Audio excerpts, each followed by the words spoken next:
જય શ્રી કૃષ્ણ મિત્રો, આપ જોઈ રહ્યા છો યુટ્યુબ ચેનલ પુષ્ટિપથ 8। આપ સૌનું સ્વાગત છે મિત્રો। આ વિડીયોમાં આપણે જાણવાના છે રામનવમી ક્યારે છે। ચૈત્ર માસના શુક્લ પક્ષની નવમી તિથિ કે જે નવરાત્રીનો છેલ્લો દિવસ પણ કહેવાય છે। છેલ્લા દિવસે દુર્ગા મા સિદ્ધિદાત્રીની પૂજા ઉપાસના થાય છે અને રામ જન્મ ઉત્સવ પણ મનાવાય છે। આ રામનવમી ક્યારે છે, રામનવમીનો ઉપવાસ ક્યારે કરવો તે જાણીશું। આપને આ વિડીયો પસંદ આવે તો લાઈક કરજો, શેર કરજો અને આપ ચેનલ પર પહેલી વખત જોઈ રહ્યા છો તો ચેનલને સબસ્ક્રાઇબ જરૂરથી કરી લેજો।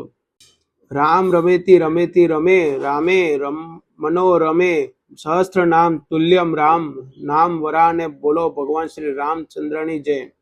મિત્રો, રામજી કે જે અયોધ્યાના નાથ, સીતાપતિ દશરથ નંદન, કૌશલ્યાજીના લાલજી અને ભક્ત વત્સલ્ય ભગવાન મર્યાદા પુરુષોત્તમના રૂપમાં આપણે સૌ તેમની પૂજા ઉપાસના કરીએ છીએ।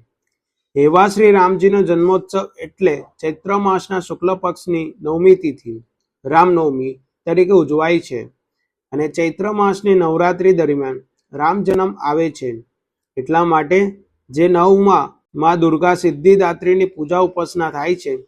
શ્રી રામજી કે જે મર્યાદા પુરુષોત્તમ છે, જેમનો કુળનો એક જ નિયમ હતો, પ્રાણ જાય પર વચન ના જાય, માટે સત્ય સંકલ્પ ભગવાન શ્રી રામજીની પૂજા મર્યાદા પુરુષોત્તમના રૂપમાં થાય છે અને ભગવાન શ્રી કૃષ્ણની પૂજા આપણે પૂર્ણ પુરુષોત્તમના રૂપમાં કરીએ છીએ।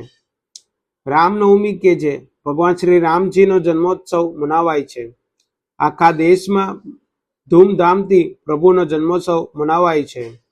ભગવાન શ્રી રામજીએ આપણને જીવન કેવી રીતે જીવવું તે બતાવ્યું છે અને ભગવાન શ્રી કૃષ્ણએ આપણને બતાવ્યું છે કે ધર્મનું પાલન કરતા કરતા જીવન કેવી રીતે જીવવું, આપણે આપણા કર્મને કેવી રીતે શુદ્ધ રાખીએ।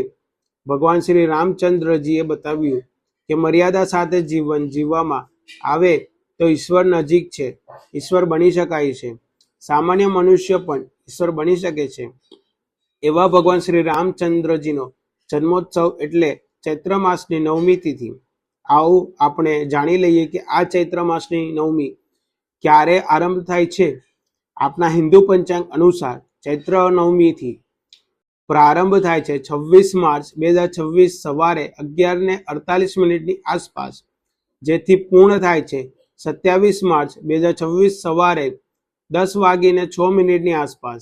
આમ જોઈએ તો શ્રી રામજીનો જન્મોત્સવ બપોરના 12 વાગ્યાની આસપાસ મનાવાય છે। એટલા માટે અમુક ભક્તો 26 માર્ચ 2026ના દિવસે પણ રામ જન્મોત્સવ મનાવશે અને ઉદય તિથિ અનુસાર જે વૈષ્ણવ રામ જન્મોત્સવ મનાવશે તે 27 માર્ચ 2026ના દિવસે ઉદય તિથિ અનુસાર રામનવમીના ઉત્સવની વધાઈ ગણાશે અને સાથે આજે માં સિદ્ધિદાત્રીની પૂજા ઉપાસના પણ થશે।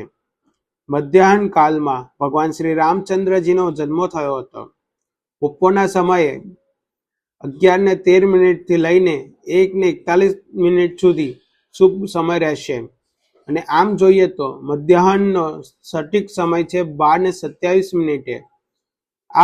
આ સમયે પણ રામ જન્મ ઉત્સવ મનાવાશે। રામ તો મંદિરોમાં તો ઉત્સવ મનાવશે, સાથે સાથે ઘરે ઘરે પણ રામલલ્લાનો જન્મોત્સવ મનાવાશે। આજે રામનવમી હોય, સવારે વહેલા ઉઠીને શુદ્ધ વસ્ત્ર ધારણ કરીને ભગવાન શ્રી રામચંદ્રજીનું સ્મરણ કરવું।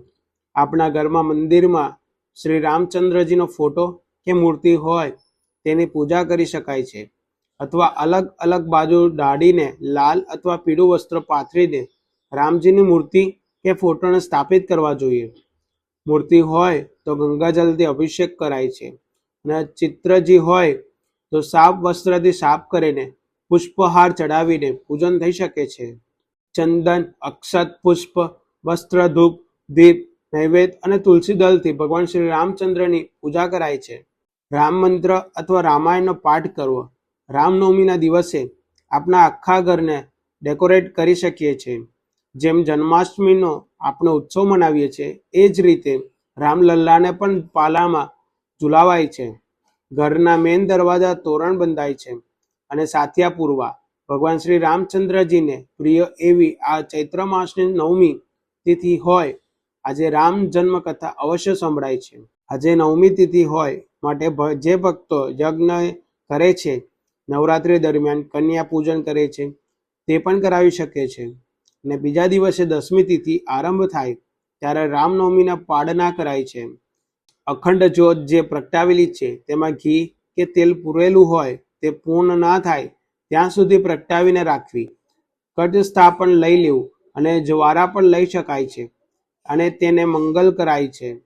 આજે નવરાત્રિનો છેલ્લો દિવસ છે, નવમી તિથિ જે શુભ અને મંગલકારી છે.